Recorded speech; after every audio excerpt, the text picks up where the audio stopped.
하나님께 드리는 정직한 질문은 하나님의 뜻과 섭리를 깨닫게 합니다.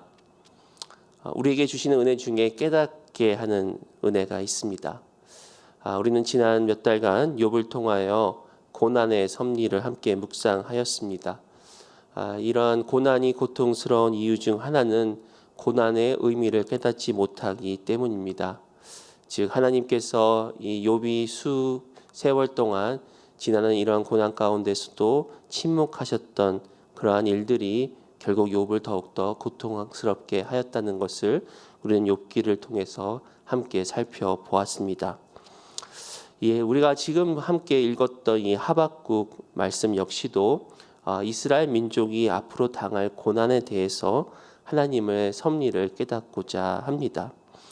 즉 욥은 어떤 개인의 고난이었다면 하박국은 이러한 공동체 또 한 나라의 그런 고난, 특별히 바벨론 국가로부터 당할 환난으로부터 하박국은 이러한 모든 것을 또 하나님의 음성을 듣고 묵시를 깨닫고 하나님의 섭리를 계속해서 묻습니다.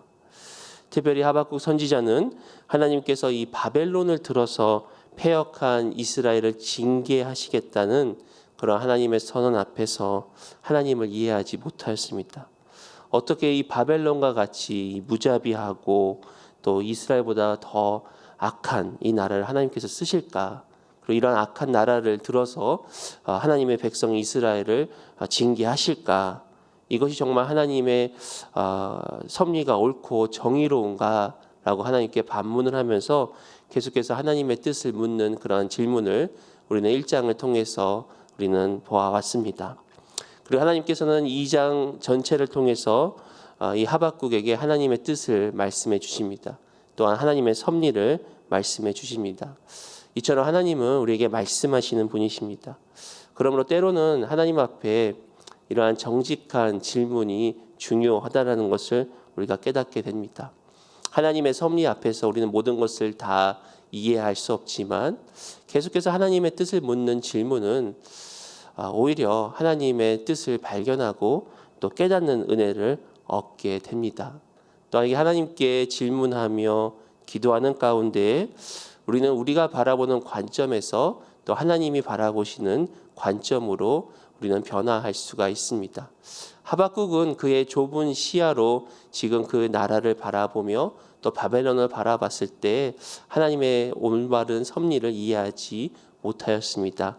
그러나 계속해서 하나님께 묻고 또 기도하며 또 하나님의 음성을 들음을 통해서 하나님의 놀라운 섭리를 그가 또한 발견하고 또 하나님의 넓은 시야로 바라볼 수가 있게 되었다는 것입니다.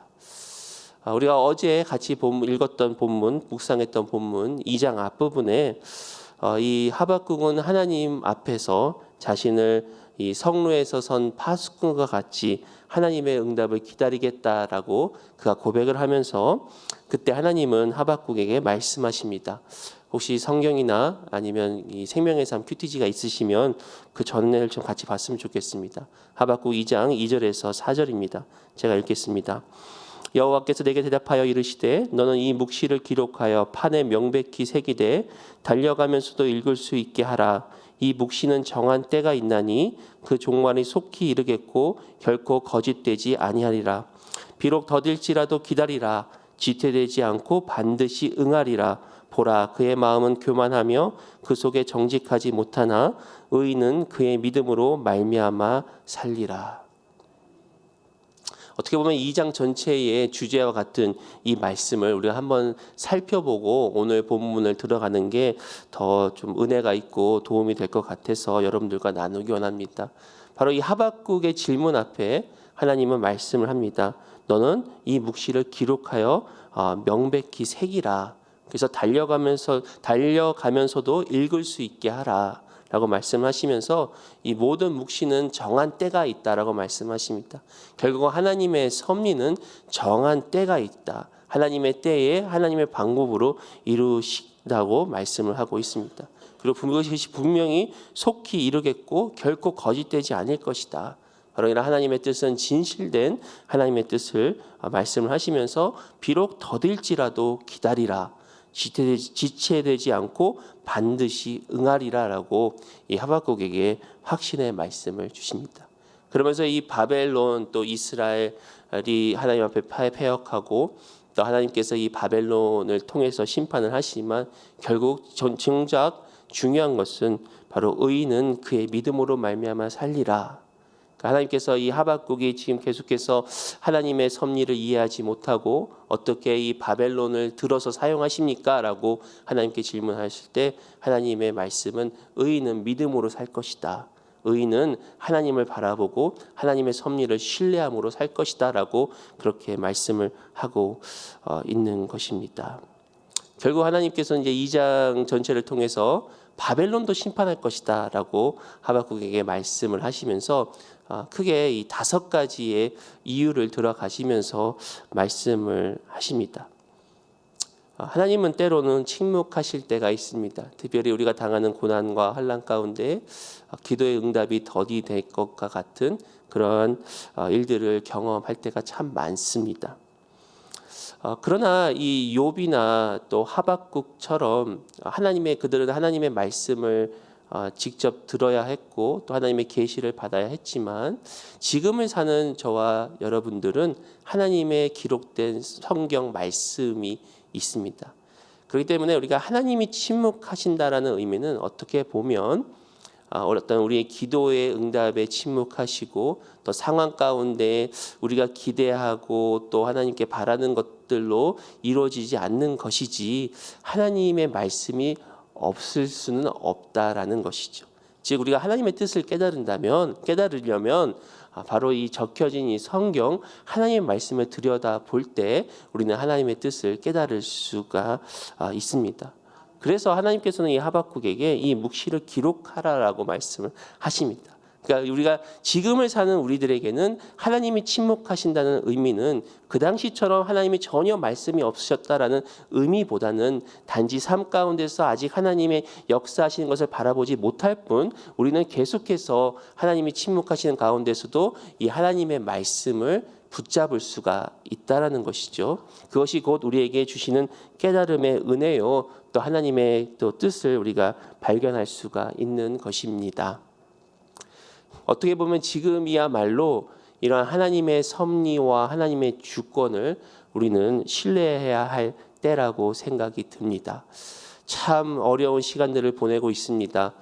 이제 코로나가 좀 끝나는가 싶더니만 또 얼마 전에 뉴스를 들어보니까 또 델타에 이은 또 새로운 변이가 출현하여서 이거는 또 다른 백신을 만들어야 되지 않는가라고까지 생각할 정도로 지금 또 세상이 또 두려워하고 또 고민들을 하고 있는 것을 보게 됩니다. 우리는 이럴 때 하나님께 하박국처럼 질문할 수가 있습니다. 하나님의 섭리는 어디까지입니까? 참 우리가 매번 만날 때마다 또 우리 수요일마다 또 우리가 기도할 때마다 하나님 하루속히 이 코로나 사태를 종결시켜 주옵소서라고 하나님께 기도하였지만 아직도 우리는 계속해서 기다리는 가운데 있습니다. 그러나 하나님께서는 오늘 이 하박국 2장 2절과 4절 말씀을 통해서 반드시 하나님께서 하나님의 때가 있고 하나님께서 반드시 응하리라라고 말씀하신 그 섭리를 믿는 그 믿음, 의인은 이러한 하나님의 섭리와 주권을 믿는 믿음으로 말미암아 살리라라고 말씀하신 그 말씀을 우리가 통해서 오늘 본문을 통해서 한 번 더 우리가 배울 수 있는 이러한 하나님의 섭리 또 하나님의 주권은 무엇인지 여러분과 함께 나누기로 합니다. 첫 번째로 하나님의 섭리는 하나님만이 참된 피난처이심을 깨닫게 합니다. 환난 가운데서도 하나님께 나와 도움을 구할 때 하나님은 그 가운데 진정한 안식과 평강을 우리에게 허락해 주십니다. 9절부터 11절까지 보시면 재앙을 피하기 위하여 높은 데 깃들이려 하며 자기 집을 위하여 부당한 이익을 취하는 자에게 화 있을진저 내가 많은 민족을 멸한 것이 내 집에 욕을 부르며 내 영혼에게 죄를 범하는 것이 되었도다. 담에서 돌이 부르짖고 집에서 들보가 응답하리라. 이 하박국 2장에는 아까도 말씀드렸듯이 하나님께서 결국 바벨론도 심판하실 것이다라고 선언을 하시면서 이 바벨론이 지었던 이 죄악들 5가지를 지금 지적을 하고 계십니다. 이미 첫 번째는 어제 읽었던 본문에 나왔고요. 지금 방금 읽었던 이 본문에서는 두 번째 하나님이 바벨론을 심판하시는 이유를 말씀을 하십니다. 그것은 바로 재앙을 피하기 위하여 높은 데 깃들이려 하고 또 자기 집을 위하여 부당한 이익을 취하였기 때문에 하나님은 바벨론을 심판하시겠다라고 말씀을 하십니다. 오늘 이 읽은 본문 가운데 하나님은 화 있을진저라고 마무리하는 이 구절은 결국은 저들이 그렇게 행한 그런 모습들을 통하여 하나님이 심판하시기 때문에 그것이 오히려 화가 될 것이다. 그래서 이 화 있을진저라고 오늘 본문에 계속해서 반복을 하고 있는 것입니다. 이 바벨론은 주위에 있는 약한 나라들을 억압하고 또 그들로부터 이 부당한 이익을 취하였습니다. 이 부당한 이익을 취하였다라는 의미는 자기 것이 아닌데 남의 소유를 자기 것으로 취하였다라는 그런 뜻을 갖고 있습니다. 그런데 이러한 부당한 이익을 취한 것은 바로 자기 집을 위하여 취하였다라고 그렇게 이야기를 합니다. 즉 자신들만을 위해서 자신들의 가족과 집을 위해서 탐욕을 부리고 다른 사람들의 것들을 부당하게 강압적으로 빼앗고 취하는 그런 죄 때문에 하나님께서는 이 바벨론을 심판하시겠다라고 말씀을 하십니다. 그런데 여기서 바벨론은 거기서 끝나는 것이 아니라 저들이 높은 데에 요새를 지어가면서 재앙을 피하고자 하였다라고 하나님께서 말씀을 하십니다. 어떻게 보면 악인들도 저들의 악을 통해서 재앙을 받을 것을 어떻게 보면 감지하고 또 그것을 피하기 위해서 높은 데에 아무도 올라올 수 없는 데에 그런 요새를 짓고 또 안전하다라고 그렇게 여기고 있었던 것입니다. 그러나 하나님은 그 모든 것이 다 헛된 것이다라고 말씀을 하십니다. 다시 말씀드려서 이 땅 가운데 임하시는 하나님의 섭리, 특별히 하나님의 심판은 그 어느 누구도 피할 수가 없는 것입니다. 아무리 높은 데 거한다고 해도 아무리 장벽을 치고 견고한 요새를 쌓은다고 해도 하나님은 반드시 이 바벨론을 심판하시고 바벨론을 멸망시킬 것이다라고 그렇게 말씀을 하고 계십니다. 여기서 우리가 한 가지 배울 수 있는 교훈은 바로 하나님은 이러한 가운데 우리의 진정한 피난처가 되어 주신다는 것입니다. 세상에 의지하는 요새가 아니라 세상에 의지하는 높은 곳이 아니라 세상이 쌓아 올리는 장벽이 아니라 바로 하나님께서 우리에게 진정한 피난처가 되어 주십니다. 어제 설교 말씀 가운데 우리 강 목사님께서 인용하신 인용구가 참 마음에 와닿았습니다. 우리 잘 아시는 시편 46편 1절에 하나님은 우리의 피난처시요 힘이시니 환난 중에 만날 큰 도움이시라. 지금 바벨론의 심판은 하나님께서 행하신 심판입니다. 그리고 그들에게는 환난입니다. 또 하나님께서 심판을 행하실 때에 하나님은 그의 백성들에게는 진정한 피난처가 되어주시고 환난 중에 큰 도움이 되어주십니다. 또한 어제 말씀하셨던 잠언 25장 19절에 환난 날에 진실하지 못한 자를 의뢰하는 것은 부러진 이와 위골된 발 같으니라.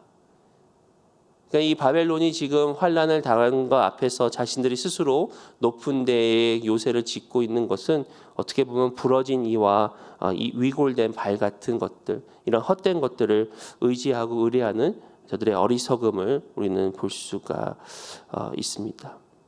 결국 하나님의 이 심판, 섭리를 통해서 우리는 오직 하나님을 도움으로 삼고 하나님께 소망을 두어야 합니다. 어떻게 보면 이스라엘은 역사 가운데 이미 놀라운 하나님의 섭리를 또 경험하였습니다. 10가지 재앙으로 애굽 땅을 심판하신 그런 하나님의 섭리, 또 홍해 사건으로 이 바로 왕과 군사들을 또 매장하였던 하나님의 섭리, 또 가나안 땅에서 수많은 적국들을 기적적으로 물리쳤던 이러한 하나님의 섭리와 역사들을 통해서 결국 악인들을 심판하시는 그런 하나님, 또한 이 선지자들을 통해서 미래에 이런 이스라엘을 회복시키실 그런 하나님을 우리는 보게 됩니다. 즉 하나님은 잠시 하나님의 백성들을 징계하시지만 결국은 하나님은 회복시키시겠다라는 그런 하나님의 섭리를 통해서 우리는 하나님을 피난처로 삼고 또 하나님께 도움을 구하며 하나님께 소망을 둘 수가 있는 것입니다. 우리가 둘째로 배울 수 있는 하나님의 섭리는 하나님의 역사를 통해서 하나님의 영광을 우리는 알게 합니다. 하나님께서 심판하시는 하나님의 섭리를 통해서 온 백성이 하나님의 영광을 인정하는 것입니다. 12절에는 세 번째 바벨론의 심판의 이유를 말씀하고 있습니다. 12절 보시면 피로 성읍을 건설하며 불의로 성을 건축하는 자에게 화 있을진저. 바벨론은 이 수많은 침공과 전쟁으로 인하여 다른 나라들을 억압하고 피 흘리게 하였습니다. 그리고 이러한 피로 자신들의 성과 마을을 지었다라고 12절에는 말씀하고 있습니다. 이것은 곧 이러한 다른 나라들을 죽이고 또 수탈하고 또 그것뿐만 아니라 강제로 노역을 시키면서 저들이 피를 흘리고 눈물을 흘렸던 그러한 일들을 하나님께서 기억하시고 심판하시겠다라고 말씀을 하고 계십니다. 결국 이 바벨론의 이 모든 것들은 불타고 헛된 일일 것이다 라고 말씀하시면서 13절 보시면 민족들이 불탈 것으로 수고하는 것과 나라들이 헛된 일로 피곤하게 되는 것이 만군의 여호와께로 말미암음이 아니냐. 그러니까 이 바벨론이 다른 나라들을 억압하고 또 저들을 강제로 끌고 와서 강제 노역을 시키면서 수고하고 피곤하고 또 피와 눈물을 흘리는 이 모든 것들이 결국은 파괴되어질 것이고 이 바벨론의 영광은 허망하게 될 것이다. 그리고 이 모든 것이 결국 하나님의 그런 영광을 인정할 것이다. 우리 너무 잘 아시는 14절 말씀 보시면 이는 물이 바다를 덮음 같이 여호와의 영광을 인정하는 것이 세상에 가득함이니라. 하나님은 이러한 바벨론을 심판하심으로 그리고 멸하심으로 온 세상이 하나님의 영광을 인정할 것이다라고 그렇게 말씀을 하고 계십니다. 여기서 인정하다라는 것은 알다라는 그러한 히브리어 단어입니다. 여러분 우리가 하나님을 알다라고 할 때 이 알다라는 단어를 많이 나누고 또 많이 알고 있지 않으십니까? 즉 여기서 이야기하는 하나님의 영광을 인정하는 것이 세상에 가득함이라는 것은 다른 말로 하면은 여호와의 영광을 아는 지식이 세상에 충만할 것이다라는 그러한 뜻을 갖고 있습니다. 결국 바벨론을 심판하시는 하나님, 그 당시에는 바벨론이 당장 강대국이었고 정말 바벨론을 무너뜨릴 수 없을 것 같은 그런 나라임에도 불구하고 하나님께서 결국은 이 바사왕을 통해서 바벨론을 멸망시키는 이 모든 섭리가 온 세상으로 하여금 하나님의 주권과 하나님의 공의를 충만하게 알게 될 것이다 라고 하나님께서는 말씀을 하고 있습니다. 여기서 하나님의 영광이란 곧 하나님의 임재와 또한 하나님의 통치를 말한다고 할 수가 있겠습니다. 그리고 영광을 인정한다는 것은 안다는 것은 우리 여러분 잘 아시지만 이 경험으로 우리가 안다라는 것을 우리는 잘 알고 있습니다. 결국은 하나님에 대해서 지금까지 하나님의 역사를 우리가 들었다면 직접 하나님께서 이 바벨론을 심판하시는 그러한 모든 것들을 통해 하나님을 보고 하나님을 알고 또 하나님께 영광을 올리는 것이 온 세상에 충만할 것이다. 우리가 언젠가는 예수님께서 이 땅에 다시 재림하실 날을 우리가 기대하고 있습니다. 그리고 그때 우리는 온 세상 가운데 하나님을 아는 그런 지식의 영광이 충만할 것을 우리는 기대하고 있습니다.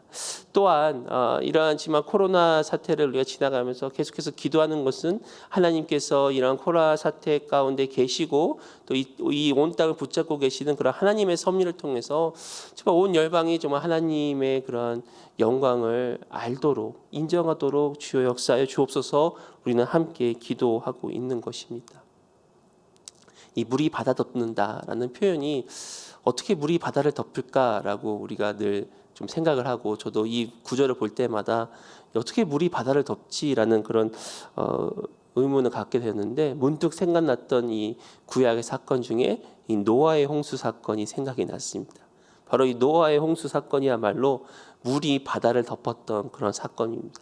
물이 온 열방을 덮었던 그런 사건이라고 할 수가 있겠습니다. 바로 하나님께서 인류를 심판하실 때 이 홍수를 통해서 물이 바다를 덮었던 그런 하나님의 영광, 하나님의 통치, 하나님의 위대하심을 우리는 말씀을 통해서 또 지금 이 순간에도 하나님의 역사를 통해서 우리는 하나님께 고백할 수가 있는 것입니다. 이 하나님의 심판의 영광은 곧 하나님의 구원의 영광입니다.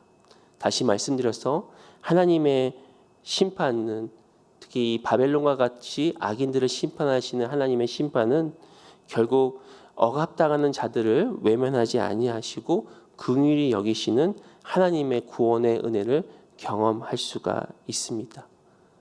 방금 말씀드렸던 노아의 홍수 심판은 이 죄악된 인간들을 심판하심과 동시에 노아의 가족을 구원하시는 하나님의 섭리를 함께 경험하게 된 것입니다.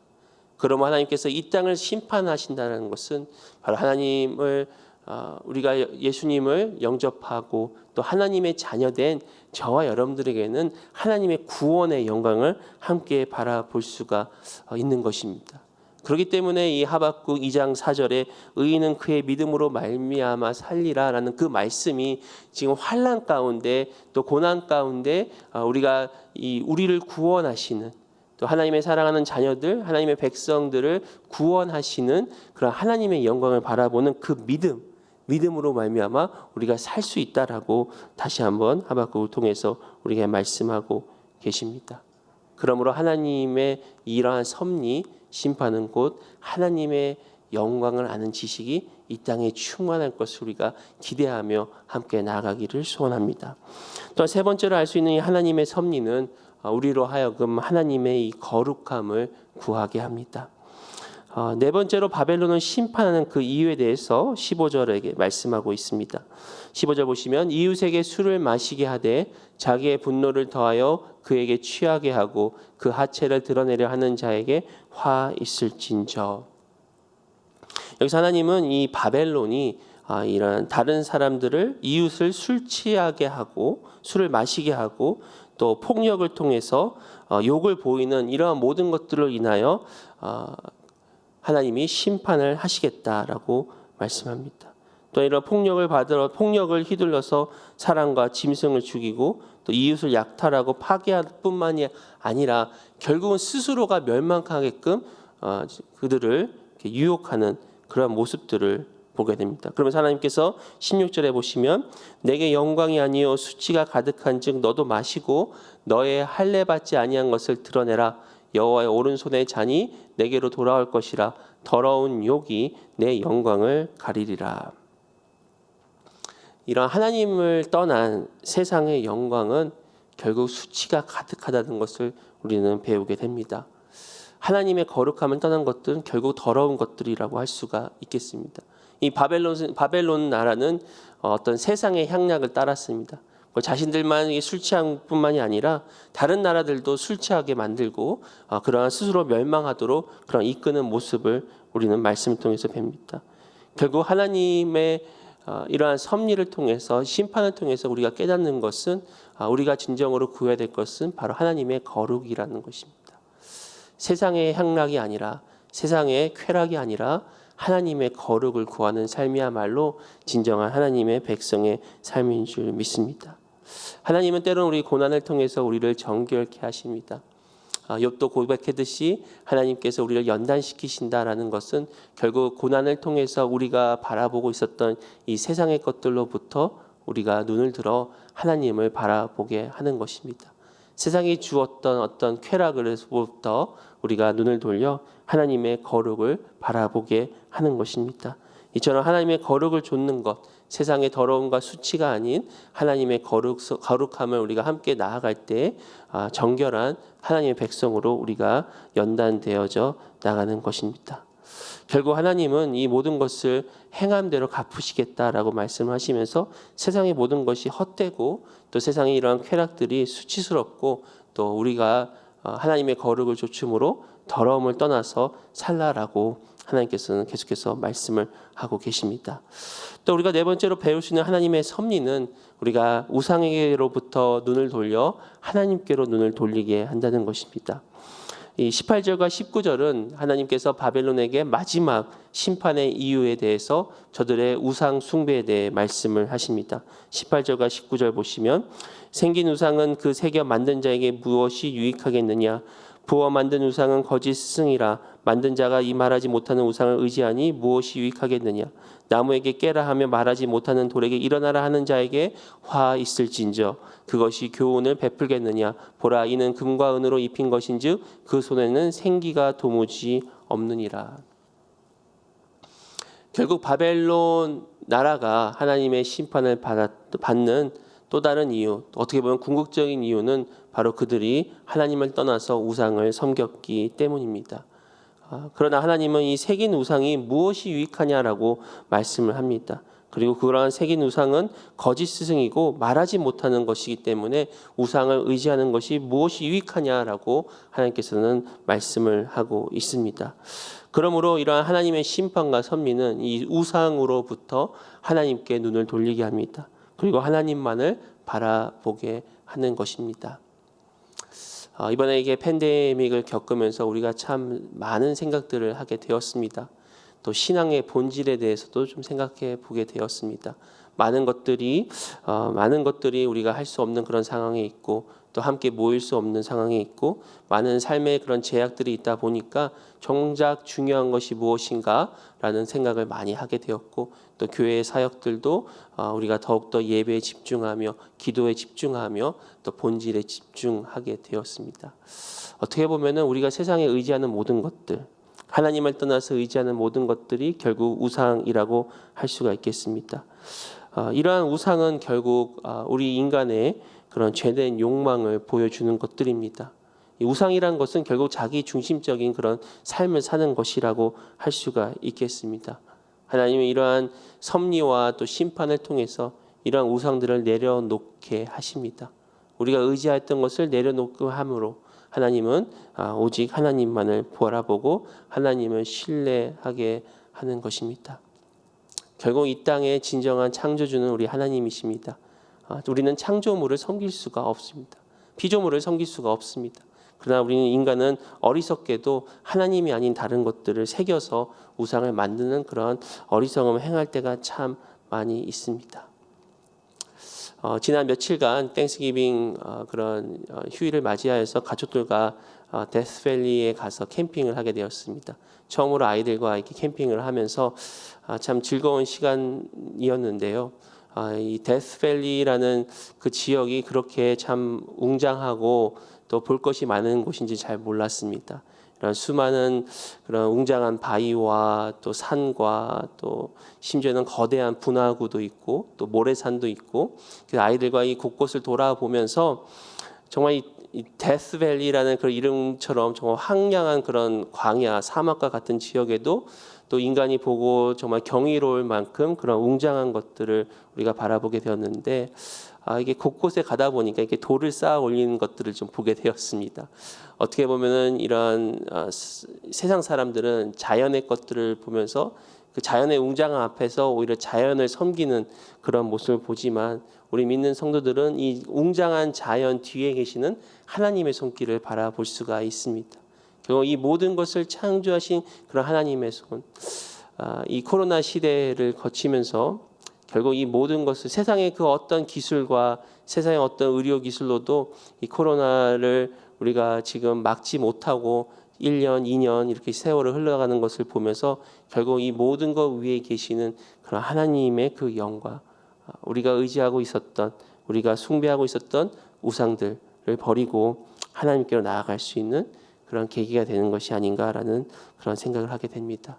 그러므로 사랑하는 성도 여러분, 우리가 이런 하나님의 섭리를 통해서 우리는 우상에게서 눈을 돌려서 오직 하나님만 바라보게 되는 것입니다.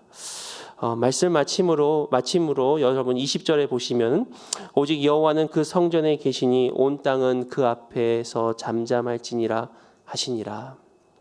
하나님의 임재 앞에 잠잠히 기다림으로 이런 환난의 시간을 지나가는 저와 여러분 되시기를 축복합니다. 하나님께서는 결국 이 2장 마지막 절을 통해서 이 하박국 선지자에게 오직 여호와는 그 성전에 계시니 바로 이스라엘 안에 계시는 그런 하나님을 통해서 온 땅은 그 앞에서 잠잠할지라라고 말씀을 하고 계십니다.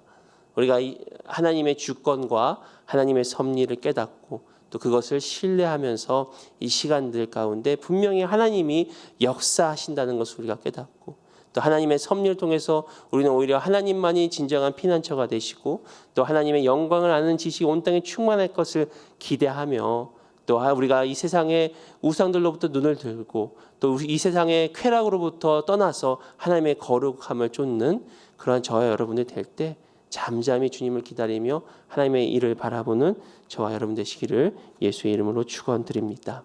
함께 기도하시겠습니다. 하나님, 말씀을 통해서 하나님의 섭리를 다시 한번 생각하고 또 깨닫게 하여 주심에 감사를 드립니다. 세상에 닥치는 그런 환난들 가운데서도 잠잠히 하나님을 기다리라고 말씀하신 주님, 하나님께서 분명히 지금 이 시간 역사하심을 우리가 믿고 또 하나님께서 반드시 때가 되면은 이루시리라는 그런 하나님의 섭리를 기대하며 하루하루를 주님만 바라보고 나아가기를 원합니다. 이러한 환난의 때에 하나님의 섭리를 통하여 더욱더 하나님의 자녀로서 온전케 되어지고 또 하나님의 거룩함을 좇는 그런 우리 한 사람 한 사람 되도록 주님 역사하여 주옵소서. 이 시간에도 이 모양 저 모양으로 하나님 앞에 참 하나님의 도움을 구하는 우리 주의 자녀들에게 하나님 은혜를 더하여 주시며 또 병상에 있는 우리 환우들에게 하나님 병상 가운데서의 은혜와 치유의 강선을 더하여 주시옵소서. 사랑하는 가족을 먼저 주님 품에 안긴 유가족들을 주님께서 위로하여 주시고 특별히 하나님의 간절한 또 치유와 회복의 은혜가 필요한 우리 환우들에게 하나님께서 특별한 은총을 더하여 주시사 온전케 하여 주시고 치유케 하여 주시고 또 하나님께 영광 돌리도록 주여 역사하여 주옵소서. 우리 새생명 비전교회를 주께서 기억하여 주시고 특별히 연말을 맞이하여 여러 가지 사역들이 있습니다. 연말 특별 새벽 기도회 가운데 하나님께서 은혜를 더하여 주셔서 함께 하나님의 복을 구하며 함께 힘써서 기도하는 우리 온 성도들 될 수 있도록 주님 역사하여 주옵소서. 티국을 섬기는 김동욱 신마리아 선교사님을 위해서 기도합니다. 하나님께서 티국의 언어와 문화 학습의 지혜를 주시고 하나님의 마음에 합한 믿음과 말씀 충만한 가정이 되게 해 주시며 언어 훈련을 마치고 새로운 도시에서 시작되는 교회 개척 사역이 잘 준비되어질 수 있도록 우리 김동욱 선교사님과 또 선교사님 가정 가운데 하나님 큰 은혜를 더하여 주시옵소서. 오늘 하루도 주의 말씀을 붙잡고 나아가는 우리 성도님들에게 하나님 함께 동행하여 주시고 하나님의 뜻을 또 깨닫는 큰 은혜가 있도록 주여 함께하여 주옵소서. 감사드리옵고 예수 그리스도의 이름으로 기도드리옵나이다. 아멘. 하늘에 계신 우리 아버지여, 이름이 거룩히 여김을 받으시오며 나라의 마옵시며 뜻이 하늘에서 이루어진 것 같이 땅에서도 이루어지이다. 오늘 우리에게 일용할 양식을 주옵시고 우리가 우리에게 죄 지은 자를 사하여 준 것 같이 우리의 죄를 사하여 주옵시고 우리를 시험에 들지 말게 하옵시고 다만 악에서 구하옵소서. 내 나라와 권세와 영광이 아버지께 영원히 있사옵나이다. 아멘.